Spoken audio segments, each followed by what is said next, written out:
If injuries are holding you back from making progress and smashing PRs, then the WMBP framework is exactly what you need to keep working towards your goals while getting healthy. This framework is just for educational purposes. Please seek professional guidance when dealing with an injury. Understanding this framework will help you to play a more active role in your treatments and make sure that you and your practitioner are on the same page so that you can achieve your goals. Rehab isn't really all that difficult once you know what to do, and most rehab shares basic fundamental steps that can be applied to pretty much any individual and injury. Now, getting into it, WMBP stands for what, modify, break, and progress. Starting off with what, in this step you want to identify what is painful and what isn't. That could be the movement, the range of motion, the speed, the amount of reps, the frequency, and so on. This step is all about collecting information so that you understand where you're at right now.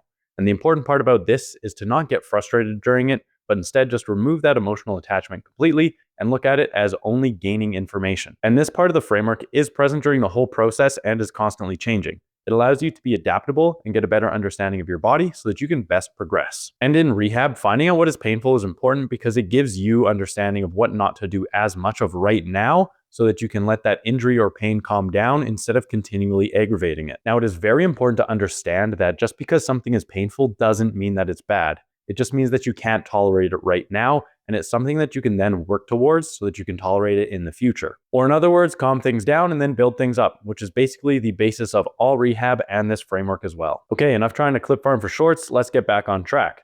Finding out what is painful is very important, but it is only the first step, and it weaves in seamlessly with the next part, which is to modify. So now that you understand what is painful, you can start to modify the movements and the variables with it, pretty much any variable, so that you can still do somewhat of the movement and continue to work towards your goals. So just like finding out what is painful, you can modify speed, tempo, frequency, the range of motion. Again, you get the point, so I'm not going to make an exhaustive list. I'm going to use an example to make it a little bit easier to understand. So let's say that you have some knee pain with squatting, and you find that your usual working weight of 315 is painful at parallel all the way down to full depth. And an important point to note here is that 315 is comfortable above parallel. So now you have something that is painful and something that isn't painful. You've collected some good data. Another thing that you may have noticed is that once you got over 275 pounds is when the pain started to kick in. And at 275 pounds, you could squat full depth for about 6 reps, and that was comfortable. So how does this information help you modify the movement to suit your rehab? Well, you can still do some full depth squats with 275 for 6 reps, so that you're practicing that full range of motion, staving off some detraining, as well as building up some tolerance to that full depth. You may not be getting the biggest training stimulus out of this, but it's going to keep that movement pattern fresh and keep you from detraining at least. And the next thing that you can do is you can do some pin squats with 315 or even heavier if that's tolerable, so that you can get some good stimulus into your quads, your back, and your glutes, possibly more so than you're doing with the 275 for full depth. And these are already 2 great modifications that keep you squatting and use squats as part of your rehab, so you can just get back to squatting. Another thing that you can do is play around with your technique a little bit, and this is actually something that I used a lot of in my last prep for my last meet while rehabbing my knee. So my knee was painful with my normal squatting stance, and instead of just dropping squats altogether, I switched from heeled shoes to flat shoes and a wider stance so that I had a little bit more of a hinge movement in my squat, and that took a little bit of pressure off my quads and knees, so I could keep squatting and keep pushing the squat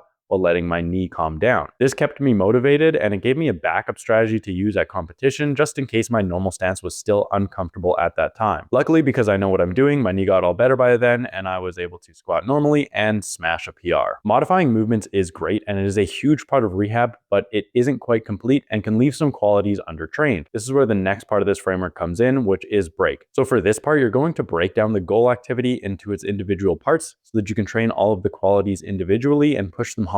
Doing this can allow you to build a lot of muscle and a lot of raw strength while letting your injury heal and calm down so that you can come back stronger and smash some PRs pretty soon after returning. And I also like to say raw strength here because proficiency and efficiency with a skill is a very big part of strength. And that's why both break and modify are big parts of rehab, and they have to be together because you're building up that raw strength with the break part. But the modify part, you're still kind of practicing that skill a little bit, so you keep some efficiency with it, and that return is much easier. You're able to come back to working weights faster and potentially set PRs pretty much right when you return. So continuing on with this squat example, a squat's basically a hip hinge, a knee bend, and an ankle bend. So you're going to need to train some back strength, glute strength, quad strength, and a little bit of calf strength and ankle mobility. There are other muscles involved, but I'm not going to make an exhaustive list here, so you can just take the concepts that I talk about here and apply them to all parts of it. So to train these muscle groups, you can do some RDLs, good mornings, hip thrusts, knee extensions, full range calf raises. You get the point. Choose whatever movements you can tolerate and push hard so that you can work those muscles. The key thing here is that you're going to want to try to isolate a little bit more. So pick movements that target one, maybe two muscles and that don't aggravate your symptoms. This way you can really build up those qualities in those specific muscles and push them hard without aggravating or injury so that you're able to, again, calm things down while building them up. Now, you may be saying that knee extensions could still be uncomfortable during this, but you can just apply the what and modify principles to them as well, or just choose a different exercise like weighted wall sits or something. Again, the target exercise doesn't really matter too much. It's about the target muscles and the qualities you're trying to build up. And finally, the last part of this framework is progress. And this is the part that I think is missed in most rehab. And I have had countless people come to me as patients or just talk to many people as well who have gone and seen a physio or chiro who get rehab, and it's just some low load light exercises focused on reducing pain, which can be great at the very start for the first few days or week, but then they're left with this massive gap between being pain-free in life and then still having pain when they go back to the gym and trying to squat, or they are now weaker and they can't hit the numbers they used to be able to hit, and it just leaves them underprepared, and ultimately a lot of people end up getting re-injured because of this. So progressing is extremely important, and this is also why it's important to work with someone who understands your needs and wants you to get back to your goal activities rather than just focusing on pain. And all of the parts that I've talked about can be progressed. So with the broken down movements, you can just progress them as normal. The knee extensions or the RDLs, you can just add some weight when it gets a little bit easier so that it continues to challenge you and make substantial gains. With the modified activities, you can just, again, slowly add some weight or volume to the full depth squats until they eventually just reach your normal working weights. And with the pin squats, you can just gradually increase the range of motion until, again, you're just eventually doing your regular movements. And this kind of brings me into one of my gripes with typical rehab, and that's that rehab isn't this just cut and dry 8-week process, which is usually what is sold to people. They think, I go to rehab, 8 weeks of some light exercises, and then that's it. I'm done rehab forever, but that's not the case. Rehab is still strength training. There's just some extra considerations about it. There's no magical exercises that do something different. They're all just resistance training at tolerance and trying to target specific muscles. It's on a continuum with strength training, and that's why progressing is so important. Without this progression, you're just leaving yourself with this massive gap and setting yourself up for failure. So basically, over time, you're just going to be doing less and less rehab and a little bit more regular training, and you're not going to have any of these special considerations around pain, and it's just all going to be about performance. And yes, at its core, rehab really is that simple. The art of it and how it becomes effective is being able to apply it to your unique situation and goals.